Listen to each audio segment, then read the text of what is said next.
আল্লাহ তাআলা কিয়ামতের কঠিন ময়দানে, যেদিন স্বামী স্ত্রীকে চিনবে না, স্ত্রী স্বামীকে দেখে পালিয়ে যাবে, বন্ধু বন্ধুরে চিনবে না, পীর সাহেব মুরিদরে চিনবে না, মুরিদ পীর সাহেবরে চিনবে না, দলের কর্মী তার নেতারে চিনবে না, নেতা তার কর্মীরে চিনবে না, বন্ধু বন্ধুরে দেখে পালাবে। এই কঠিন মুহূর্তে সূর্যটা মাথার কাছে চলে আসবে, জমিনটা তামার জমিন হবে, আজকের জমিনের মতো নয়। মানুষ ঘর্মাক্ত, ক্লান্ত, শ্রান্ত মাথার মগজগুলো কানের ছিদ্র আর নাকের ছিদ্র দিয়ে পেয়ে বেয়ে পড়বে। বিশ্বনবী ফরমান, কিয়ামতের ওই কঠিন ময়দানে 7 শ্রেণীর ব্যক্তিকে রব্বুল আলামিন তার আরশের নিচে ছায়া দিবেন। তার মধ্যে প্রথম শ্রেণীর ব্যক্তি হলো ইমামুন আদিল, যে ইনসাফের সাথে বিচার করে, যে জাস্টিস সমাজে সার্ভ করে, যে সুশাসন নিশ্চিত করে, ওই ইমামুন আদিল। আদিল শব্দটা বুঝছেন না? ইন্নাল্লাহা ইয়া'মুরু বিল আদল, পাইছেন? আদিল। 7 শ্রেণীর ব্যক্তিকে আল্লাহ তাআলা সুশীতল আরশের নিচে ছায়া দিবেন, যেদিন তার দেয়া ছায়া ছাড়া কোনো ছায়া থাকবে না। এর প্রথম হচ্ছে ইমামুন আদিল, ন্যায়পরায়ণ শাসক। চিল্লায় বলেন সুবহানাল্লাহ। আবার বিশ্বনবী বললেন, ইন্নাল মুকসিতিনা ইনদাল্লাহি আলা মানাবিরা মিন নূর আন ইয়ামিনির রহমান। কিয়ামতের দিন যারা ন্যায় পরায়ণ হিসেবে আল্লাহর সামনে দাঁড়াবে, কিয়ামতের দিন রব্বুল আলামিন তার আরশের ডান দিকে ওই ন্যায় পরায়ণ লোকদের জন্য আরশের ডান দিকে একটা নূরের মিম্বারে তাদেরকে বসার সুযোগ করে দিবে। আল্লাহর আরশের ডান দিকে ন্যায় পরায়ণ লোকদের জন্য আল্লাহ তাআলা নূরের মিম্বার বানাবে। 4টে কেন কথা মনে করেছেন? আল আদাল, জাস্টিস। ইন্নাল্লাহা ইয়া'মুরু বিল আদল। আল্লাহ তাআলা এই আদালতের নির্দেশনা দেন, সুবিচার, সুশাসন। প্রিয় ভাইয়েরা, এটা আমরা বাংলাদেশে চাই কি চাই না? এই যে অরাজকতা, এই যে অন্যায়, এই যে জুলুম, এই যে ইনকনসিস্টেন্সি সমাজের অসঙ্গতির প্রধান কারণ জাস্টিস নাই, সুবিচার নাই, সুশাসন নাই। শেষবারের মতো আওয়াজ করে বলেন তো, আমরা বাংলাদেশে আদল চাই কি চাই না? তাহলে প্রথম নির্দেশনা শেষ, আল্লাহ তাআলা তোমাদেরকে আদলের আদেশ দেন। এরপরে আল্লাহ বললেন, আমি তোমাদেরকে ইহসানের আদেশ দেই। ইন্নাল্লাহা ইয়া'মুরু বিল আদলি ওয়াল ইহসান। আমি তোমাদেরকে যেমনি আদলের নির্দেশনা দেই, তেমনি ভাবে তোমাদেরকে ইহসানের নির্দেশনা দেই। ইহসান, আওয়াজ করে সবাই বলেন তো ইহসান। ইহসান মানে কারো প্রতি সফট হার্টেড হওয়া, মহানুভব হওয়া, অনুগ্রহ পরায়ণ হওয়া, অনুগ্রহশীল হওয়া, একে অপরের প্রতি দয়াদ্র হওয়া। একে অপরের প্রতি দয়াদ্র, অনুগ্রহশীল হওয়া ছাড়া মানবিক সমাজ কশিনকালেও গঠন করা সম্ভব না। প্রিয় ভাইয়েরা, সুন্দর আচরণ দিয়ে, ইহসান দিয়ে যা জয় করা যায়, নরম আচরণ দিয়ে যেটা অর্জন করা যায়, কঠোরতা দিয়ে সেটা পারা যায় না। বিষ্ণু ঈসা ইসলাম ইহসান দিয়ে, কোমল আচরণ দিয়ে, তার অনুগ্রহ দিয়ে তিনি অনেক কাফিরের হৃদয়কে জয় করে ফেলেছেন। সাইয়েদনা সুমামা ইবনে উসাল রাদিয়াল্লাহু তাআলা আনহুর কথা মনে পড়ে যায়। তিনি ছিলেন ইয়ামামার বাদশা। মদিনাতে বিশ্বনবীকে হত্যা করার নিয়তে এসেছিলেন, গোপনে গোপনে বিশ্বনবীকে হত্যা করে আবার ইয়ামামাতে তিনি ফিরে যাবেন। কিন্তু কি অবাক করা কাণ্ড, হত্যা করতে পারে নাই, সাহাবাদের হাতে তিনি ধরা পড়ে গেলেন। সাইয়েদনা সুমামা ইবনে উসাল রাদিয়াল্লাহু তাআলা আনহু হত্যার নিয়তে আসলেন, কিন্তু হত্যা করতে পারলেন না। সাহাবারা ওনাকে ধরে ফেললেন, ধরে মসজিদে নববীর পিলারের মধ্যে বেঁধে রাখলেন। সুমামা ইবনে উসাল, সিরাত থেকে শুনবি, সিরাত থেকে শোনাচ্ছি।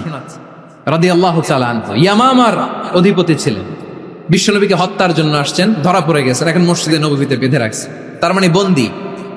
তো এখন স্ট্যাটাস কি? বন্দী, ক্যাপ্টিভ।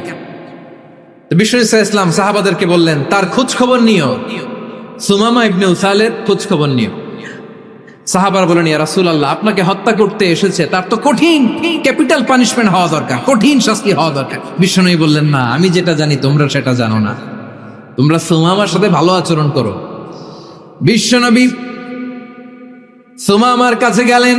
প্রথম দিন যে তিনি কালেমার দাওয়াত দিলেন, ইমানের দাওয়াত দিলেন, ইসলামের দাওয়াত দিলেন, রিসালাতের দাওয়াত দিলেন, আখিরাতের দাওয়াত দিলেন। পরের দিন যে বিশ্বনবী সালাতের দাওয়াত দিলেন, যাকাতের দাওয়াত দিলেন, ইসলাম কি, কিভাবে, কেমন করে পালন করতে হয় চমৎকার আর্টিকুলেট করতে শুরু করলেন। তন্ময় হয়ে সুমামা ইবনে উসাল রাদিয়াল্লাহু তাআলা আনহু বিশ্বনবীর কথাগুলো শুনতে আরম্ভ করলো।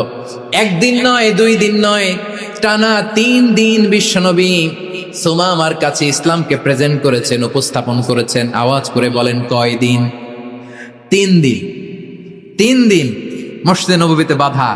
আর সাহাবীদেরকে বললেন, তার খোঁজ খবর নিও, তোমরা যে রুটি বানাও এর মধ্যে সবচেয়ে ভালো আটার রুটিটা তারে দিও, সবচেয়ে রিফাইন্ড খেজুর, যেটা পিওর খেজুর, এটা তারে দিও। আর বিশ্বনবী নিজের উট থেকে দুধ দহন করে ওনার বাড়ির এক কর্মচারীকে বলেছেন, দুধ দহন করে সুমামার জন্য নিয়ে যাবে। সুবহানাল্লাহ পড়বেন না? সবাই তো অবাক, ইয়ামামা থেকে আসছে নবীকে হত্যা করতে, বিশ্বনবী দেখে তারে জামাই আদর করে। একদিন নয়, 2 দিন নয়, টানা 3 দিন বিশ্বনবী এভাবে সুমামার কাছে যেয়ে ইসলামকে প্রেজেন্ট করতে আরম্ভ করলেন, ইসলামকে উপস্থাপন করতে শুরু করলেন।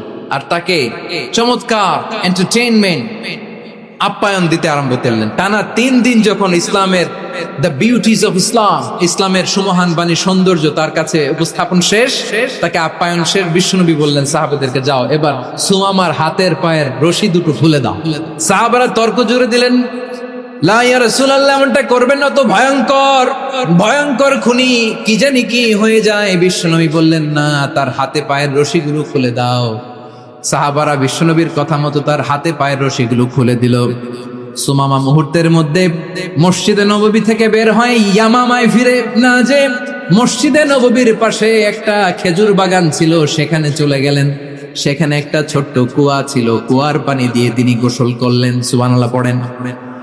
কুয়ার পানি দিয়ে গোসল করে মসজিদে নববীর সামনে এসে বিশ্বনবী এবং সাহাবাদের সামনে দাঁড়িয়ে সাব্বাবা উঁচু করে বললেন, আশহাদু আল্লা ইলাহা ইল্লাল্লাহ ওয়া আশহাদু আন্না মুহাম্মাদান আবদুহু ওয়া রাসূলুহু। আমি সাক্ষ্য দিচ্ছি আল্লাহ ছাড়া কোনো ইলাহ নাই, আর মুহাম্মদ আল্লাহ তাআলার প্রেরিত বান্দা এবং রাসূল। প্রিয় ভাইয়েরা, ইহসান দিয়ে যা জয় করা যায়, কঠোরতা দিয়ে সেটা কঠিনকালেও জয় করা যায় না। আওয়াজ করে বলেন, ঠিক কি না?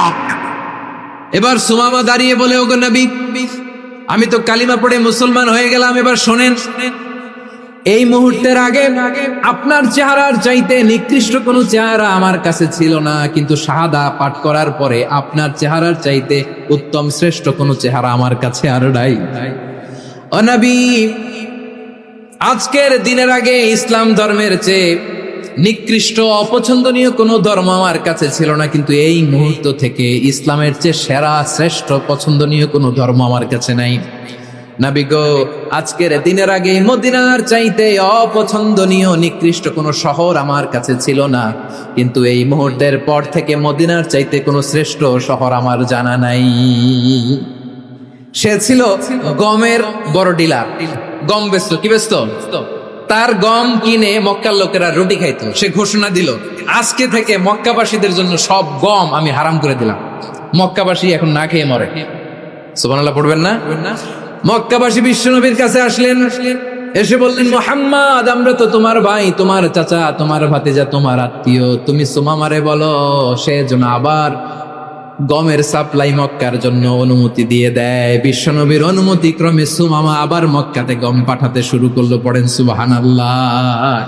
ইহসান, ইহসান দিয়ে আপনি যেটা জয় করতে পারবেন, you can win the heart of your enemies.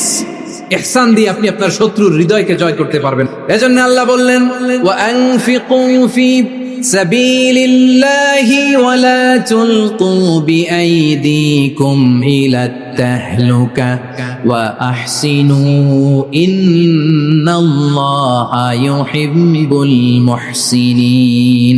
তোমরা আল্লাহর রাস্তায় দান করবে আর নিজেরা নিজেদেরকে ধ্বংসের হাতে ঠেলে দিও না। তোমরা একে অপরের প্রতি ইহসান করবে, কারণ ইহসানকারীদেরকে আল্লাহ বড্ড ভালোবাসেন। সুবহানাল্লাহ পড়েন।